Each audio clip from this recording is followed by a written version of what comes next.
के स्वरूप की व्याख्या करते समझा रहे हैं। जो वस्तु का स्वभाव है वही तत्व है और उस तत्व की निरूपणा करते समय सुनतुत से प्रश्न किया अंते भाष्य ने भंते आपने जीवाजीव आश्रव बंध इसके साथ संबर शब्द का भी प्रयोग किया था, निर्जा शब्द का भी प्रयोग किया था। अभी तक संबर और निर्जा की व्याख्या नहीं हुई। 9वें अध्याय में आचार्य प्रवर संबर और निर्जा तत्व की व्याख्या कर रहे हैं।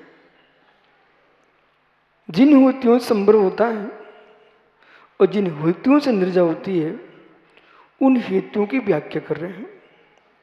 और प्रत्येक मुमुक्षु जीव को समझ में आना चाहिए क्रिया मूलक वृत्ति और परिणति रूपक वृत्ति दोनों एक साथ चल रही हैं जीव के साथ।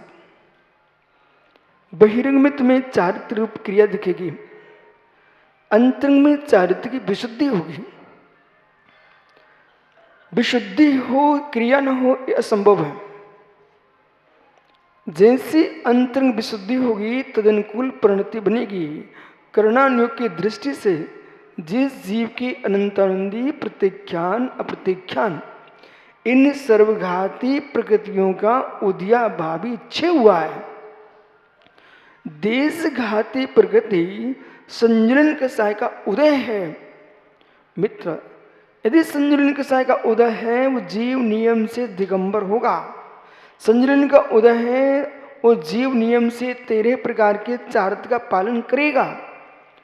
अंतरंग बहिरंग परिग्रह गुणस्थान क्रम से छोड़ेगा, गुणस्थान क्रम से छोड़ेगा। बहिरंग परिग्रह तो मुर्राज 6वें 7वें गुणस्थान में पूर्ण छोड़ देते हैं। अंतरंग परिग्रह गुणस्थान क्रम से छूटता है। इस बात को ध्यान रखना। जैसे जैसे गुणस्थान बढ़ता जाएगा कसाय भी परिग्रह है। समझ में आ रहा ना? तो कसाय कहां तक चलेगी? 9वें गुणस्थान के आगे 10वें गुणस्थान तक चलेगी। तब 10वें गुणस्थान तक कसाय चलती है तो मित्र लोभ जो है वो परिग्रह है। तो लोभ परिग्रह कहां तक चलेगा? 10वें गुणस्थान तक चलेगा। इसलिए गुणस्थान क्रम से अंतरंग 14 प्रकार का परिग्रह है वो गुणस्थान क्रम से छूटेगा। बहिरंग परिग्रह जो है बुद्धिपूर्वक मुर्राज जो है 6वें 7वें गुणस्थान में छोड़ चुके होते हैं।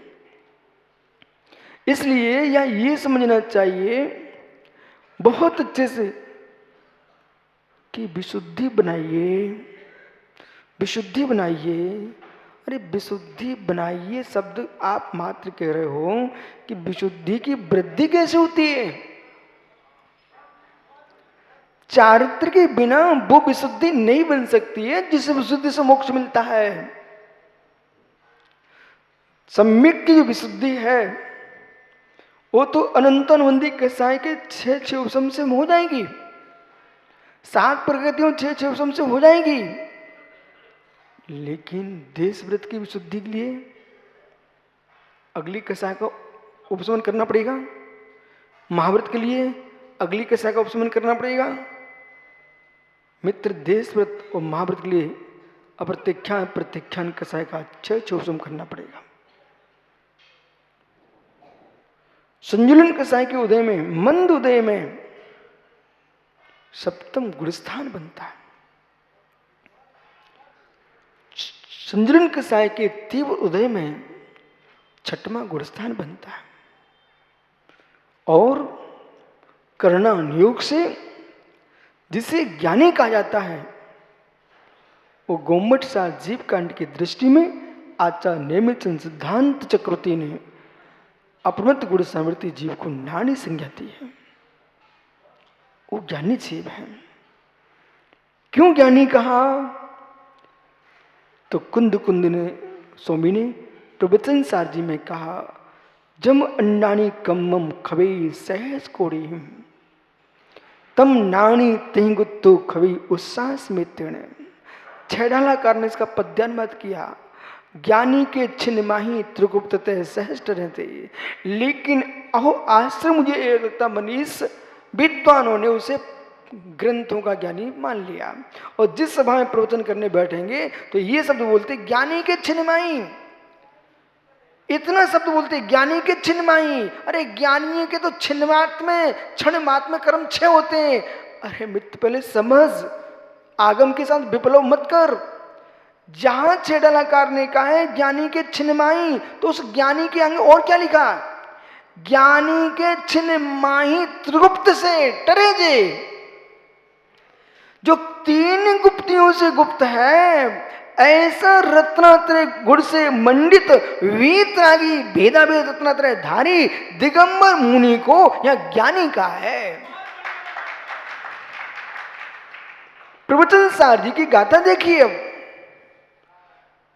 जम अन्नानी कम्मम खवे सहज कोडिम, जिन कर्मों को जीव अज्ञानी कुतब करने वाला मिथ्या दृष्टि जीव, पाखंडी जीव अथवा सामान्य मिथ्या दृष्टि, जिन कर्मों को हजारों करोड़ वर्ष में क्षय नहीं कर पाता, उन कर्मों के लिए जो 3 गुप्ती से गुप्त ऋषिराज हैं, वे मित्र उस श्वास मात्र में क्षय कर लेते हैं। ये है शक्ति।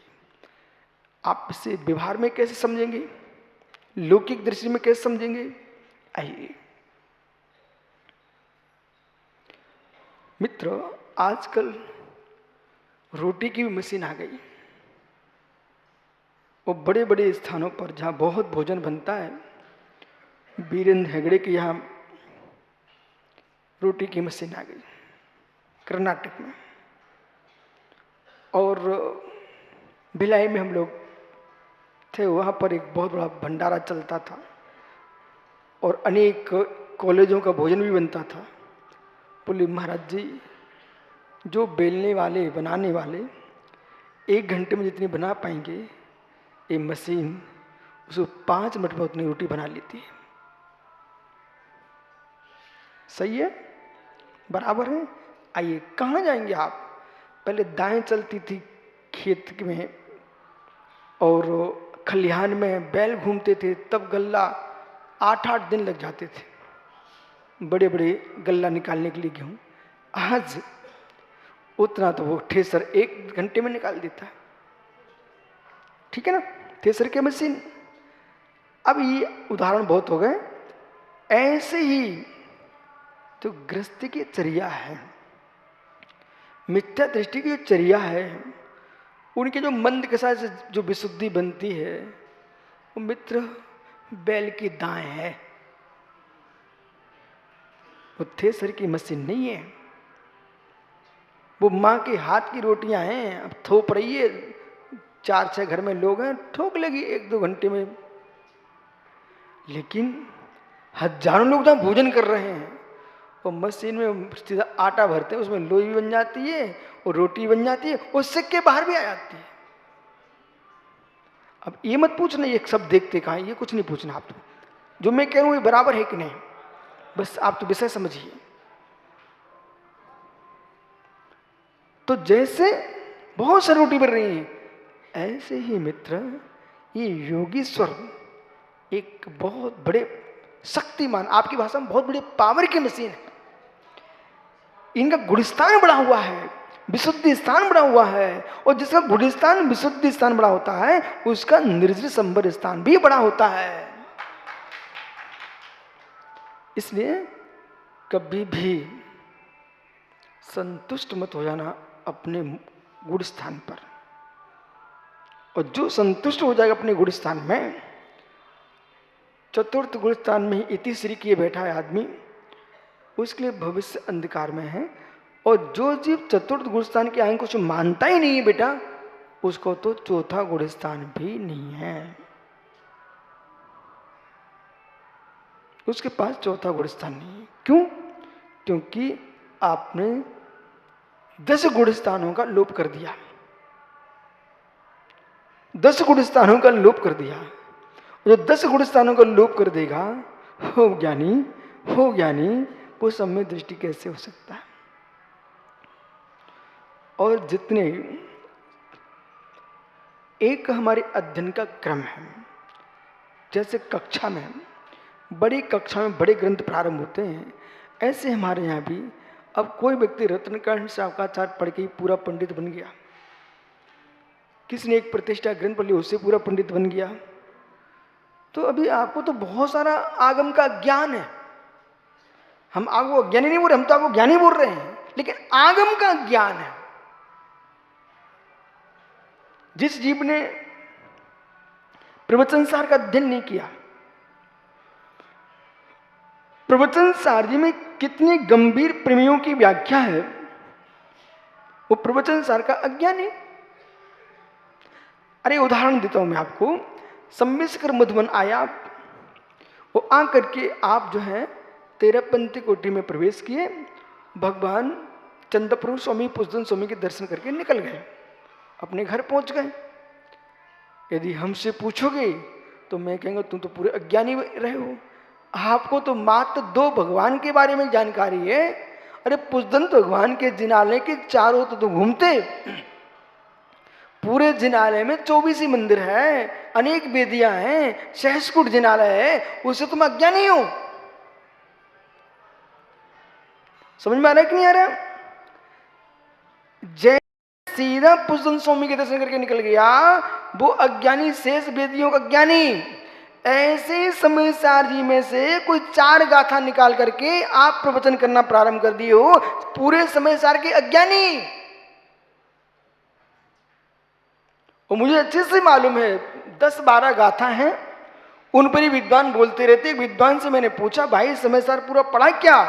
बोले गुरुजी सही बताऊं ना, हमने ईमानदारी से अभी जीवन में पहले पूरा समय सार पढ़ा ही नहीं है। वो विद्वान किसे कहला रहे थे? समय सार जी के। बोले हमने ऐसा कैसा हो गया? बोले गुरुजी जो विद्वान प्रवचन करते हुए गाथा चुनंदा है उनको हमने रट लिया है, हम वो व्याख्यान करते थे, हर दिन नए गांव जाते हैं, सो भी गाथा है, काम चल जाता है। ऐसे विद्वान 1-2 घंटे के मंच पे ही अच्छे लगते हैं। धारावाहिक व्याख्या करोगे तो समय सार जी के मेरे मित्र प्रथम गाथा से अंतिम गाथा तक व्याख्यान करना पड़ेगा। जो जीव समय सार जैसे परमागम को समझ ले, अभी पूरा पंडित ना मान ले, जो विषय समय सार में स्पर्शित ही नहीं है वे विषय नियम सार में है। जिनकी व्याख्या नियम सार में भी छूट गई है वो पंचाशिका में है, जिसकी व्याख्या पंचाशिका में भी नहीं है वो प्रवचन सार में है। जो पंचाशिका प्रवचन सार में ही नहीं है वो श्री षटखंडागम में है। जो षटखंडागम के सूत्रों में भी नहीं है उसका आगे का विस्तार वीर सेन स्वामी ने धवला टीका में किया है।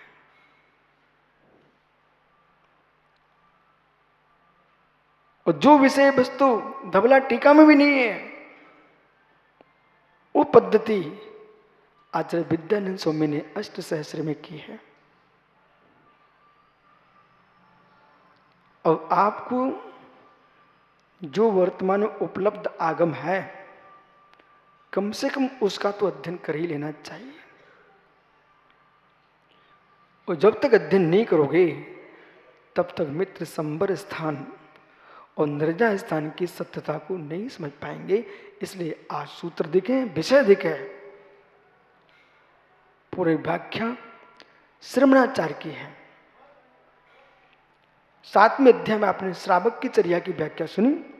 9वें अध्याय में एक निर्गंत वीतरागी मुरजास अपना क्या जीवन जीते हैं और कैसे अवराध पूर्ण करते हैं, उनके जीवन की वृत्ति यहां पर लिखी है। आश्रु निरोधा संब्रहा, जहां पर आश्रव का निरोध है उसका नाम संबर है। मिथ्यात अवृत्ति प्रमाद कसा योग जो बंदे के हेतु थे वे आश्रव के भी हेतु हैं।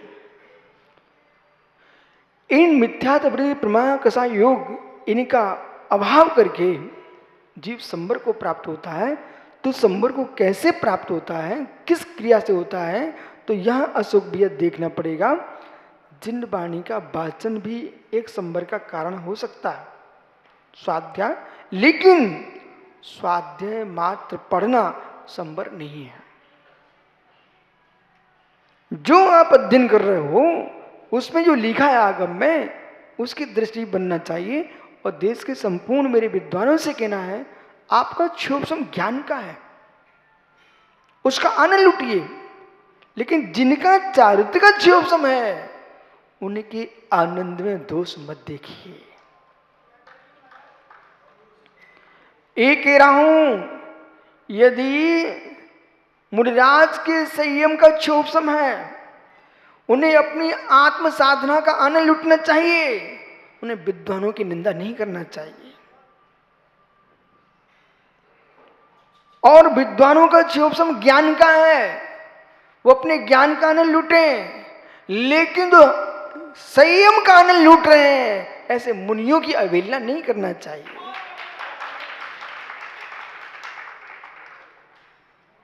योग्यता देखिए, किसी का बल खड़े होकर के ध्यान में लीन होने का है, इतनी शरीर सामर्थ्य है, किसी को उपवास करने की सामर्थ्य है, इसका मतलब पूर्ण शक्तिमान है ऐसा मैं नहीं मानता हूं, मैंने आगम नहीं मानता है। मित्र, उनको 2 घंटे में पढ़ने में सिर दर्द करता, वो एक अच्छा नहीं पढ़ते, समझे ना। तो अब जो तपस्या कर रहे हैं उनका धर्म है, जो ज्ञान में लगे हुए हैं, ध्यान में लगे हुए हैं, वे उनका भी सम्मान रखें। बोले क्यों? आपकी तपस्या से आपका ही मात्र कल्याण दिख रहा है, लेकिन जो ज्ञान में लगे हुए हैं उनके द्वारा सुपर का कल्याण हो रहा है। और जो ज्ञान में लगे हुए हैं वे ज्ञान के अहंकार में न डूब जाएं, वे ये ध्यान रखें, धन्य जीव के लिए इनको उपवास करने का क्षोभसम मिला है, परस्पर जीवाना। एक दूसरे की अवहेलना करने का विचार न लाए, अवहेलना का भी विचार नहीं लाए, अहंकार का भी विचार नहीं लाए हैं, क्योंकि सर्वगुण संपन्न आप नहीं हो, आप में भी कमी है, आप में भी कमी है। उस कमी को दूर करने का पुरुषार्थ रहना चाहिए, और जो गुण जिसमें है उस गुण की प्रशंसा करना चाहिए। यदि ऐसा व्याख्यान मनीष पंडित जी पूरे देश के विद्वान करें तो संपूर्ण देश में स्यादबाद का डंका पिटे।